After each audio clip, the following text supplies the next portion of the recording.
நிறைய ஈவெண்ட் பண்ணிகிட்டே இருப்போம். போன வருஷம்லாம் எக்கச்சக்கமாக பண்ணோம். ஒவ்வொரு மாதமும் 1, 2 சில மாதங்களில் 3 ஈவெண்ட் கூட பண்ணோம். ஸோ இந்த வருஷமும் அதனுடைய தொடர்ச்சி இருக்கும். இந்த வருஷம் வந்து பார்த்தீங்கன்னா நீங்கள் நம்ம ஓல்டு ஸ்டூடெண்ட் சீஃப் கெஸ்ட்டாக கூப்பிட்டு பண்ணியிருக்கிற ஒரு அற்புதமான விஷயம். இது ஆல்ரெடி எனக்கு நேற்று மாலை தான் எனக்கு தெரியும். டீச்சர்ஸ் வந்து பின்னாடி இருந்து ஒரு டீமாக செயல்பட்டு அவங்கள செலக்ட் பண்ணி அவங்கள இன்வைட் பண்ணியிருக்காங்க. பட் என்னோட பிளான் இந்த வருஷம் ஆனுவல் டேல ஒரு 5 பேர் ஓல்டு ஸ்டூடெண்ட்டை கூப்பிட போகிறோம்.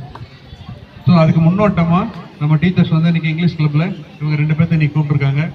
இந்த 2 ஸ்டூடெண்ட்டையும் பார்க்கும்போது எனக்கு ரொம்ப ரொம்ப சந்தோஷமாக இருக்குது.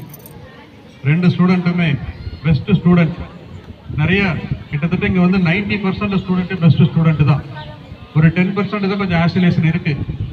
அதில் கூட நாங்கள் எங்களால் முடிஞ்ச வரையில் சரி பண்ணுறோம். இங்கே கொஞ்சம் சரியாகலைன்னா கூட பின்னாடி போய் சரி ஆகிடுவீங்க. அப்போவும் வந்து நீங்களும் பெஸ்ட்டு ஸ்டூடெண்ட் ஆகிடுவீங்க. மாதிரி ஆயிரக்கணக்கான ஸ்டூடெண்ட்களை நாங்கள் திரும்ப பார்க்கும்போது வாழ்க்கையில் எனக்கும் மேடத்துக்கும் கிடைக்கிற மகிழ்ச்சி எத்தனை கோடி ரூபாய் கிடைத்தாலும் கிடைக்காது. ஸோ அந்த வகையில் மதுமிதாவும் நிரஞ்சனாவும் இன்னைக்கு நம்ம ஸ்கூலில் வருகை தந்து சிறப்பித்தமைக்கு மேனேஜ்மெண்ட் சார்பாக அருமையான நன்றியை சொல்லிக்கிறோம். அவங்க வாழ்க்கையில் இன்னும் நல்ல உயரத்துக்கு போய் நிறைய பேருக்கு பயன்படுற